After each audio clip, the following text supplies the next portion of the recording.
மாதிரி பழைய கோனெல்லாம் வீணாக்கிறாதீங்க, தூக்கியும் போட்டுறாதீங்க. ஒரு பவுல் எடுத்துட்டு அதில் நீங்கள் வச்சுருந்த பழைய மெஹந்தி பேஸ்ட் வந்து அப்படியே ஃபுல்லாக எடுத்துருங்க கட் பண்ணி. இதெல்லாம் பார்த்தீங்கன்னா ரொம்பவே ட்ரை ஆகி காஞ்சிருச்சு பின்ன எடுத்தனால. இது வந்து போட்டுட்டு அதில் கொஞ்சமாக இருக்கணும் அந்த மாதிரி மெஹந்தி பேஸ்ட்டு. இந்த மாதிரி உங்கள்கிட்ட என்னென்ன பழைய கோன்லாம் இருக்கோ அது எல்லாத்தையுமே எடுத்து நீங்கள் இந்த மாதிரி ஒரு பவுலில் வந்து ஃபுல்லாக போட்டுருங்க. அது மார்க்கெட் கோனாக இருந்தாலும் சரி, ஹோம்மேட் கோனாக இருந்தாலும் சரி, எல்லாத்தையுமே ஒரு பவுலில் போட்டுருங்க. இப்போ பாருங்கள் போட்டாச்சு. இப்போது இது கூட கொஞ்சம் கொஞ்சமாக வாட்டரை ஆட் பண்ணி நல்லா மிக்ஸ் பண்ணிக்கோங்க. ஏன்னா வந்து அது ரொம்ப ட்ரையாக இருக்கும். ஸோ நம்ம வந்து அதை வந்து நல்லா மிக்ஸ் பண்ணோம்னா நமக்கு வந்து ஒரு புது கோன் ரெடியான மாதிரி இருக்கும். இதை வந்து நீங்கள் கையில் போடலாமான்னு கேட்டால் கிடையாது. நீங்கள் இதை வந்து ஜஸ்ட் ப்ராக்டிஸ் பண்ணி பார்க்குறக்கு ரொம்ப யூஸ்ஃபுல்லாக இருக்கும். நீங்கள் ப்ராக்டிஸ் பண்ணி பார்க்குறக்கு புது கோன் வாங்குறதுக்கு இந்த மாதிரி பழைய கோனை வச்சு கூட நீங்கள் யூஸ் பண்ணிக்கலாம். இப்போ பாருங்கள் பைப்பிங் பேக் வந்து நம்ம யூஸ் பண்ணாமல் இந்த மாதிரி யூஸ் அண்ட் த்ரோ கவர் வந்து எல்லாருக்குமே கிடைக்கும். அதில் பார்த்தீங்கன்னா உங்களோட மெஹந்தி பேஸ்ட்டை எல்லாத்தையுமே ஸ்டோர் பண்ணிடுங்க.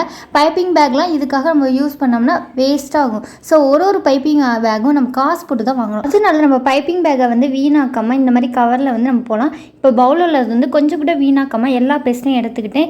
இப்போ எடுத்து இந்த மாதிரி டைட்டாக வந்து ட்விஸ்ட் பண்ணிக்கோங்க. கொஞ்சம் டைட்டாக இருக்கணும். இப்போ பாருங்கள் பைப்பிங் பேக்கை யூஸ் பண்ணாவே சூப்பராக நம்ம ரெடி பண்ணிட்டோம். அடுத்து பார்த்தீங்கன்னா கோன் வந்து இந்த மாதிரி ரோல் பண்ணி எடுத்துக்கோங்க. இதில் வந்து நான் ஒவ்வொன்றுமே வந்து பின் வந்து கொடுத்துருக்கேன். நீங்கள் பின் இருந்தாலும் கொடுத்துக்கோங்க, இல்லை செலோ டேப் கூட போட்டுக்கலாம். இப்போ இந்த சென்டர் பாயிண்டில் வந்து பார்த்தீங்கன்னா ஒரு ஹோல் பண்ணும் ஊக்க வச்சு. ஆக்சுவலாக நான் வந்து வீடியோ எடுக்க மறந்துட்டேன். ஸோ 2 கோன் ஃபில் பண்ணதுக்கப்புறம் தான் நானே பார்த்தேன்.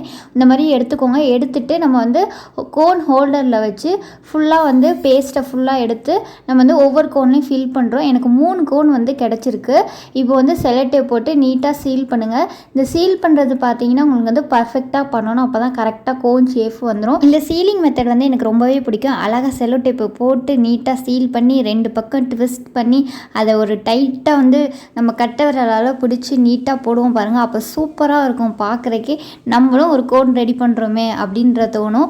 சின்ன வயசுலலாம் நம்ம கோன் கடையில் வாங்கி யூஸ் பண்ணுவோம். அப்போக்கி நம்ம இதெல்லாம் ரெடி பண்ணுவோமா அப்படின்னு நான் நினச்சது கூட இல்லை. இப்போ நானே ரெடி பண்ணுறேன்னா அது எனக்கு ரொம்ப ஹாப்பியாக இருக்குது. நீங்களும் இந்த மாதிரி ட்ரை பண்ணி பாருங்கள். இது செய்கிறப்பே ஒரு ஹாப்பியாக இருக்கும். இந்த மாதிரி யூஸ்ஃபுல்லான வீடியோ வேணும்னா நம்மளோட சேனலை மறக்காமல் சப்ஸ்கிரைப் பண்ணிக்கோங்க. தேங்க்யூ. நெக்ஸ்ட் வீடியோவில் பார்க்கலாம். பாய்.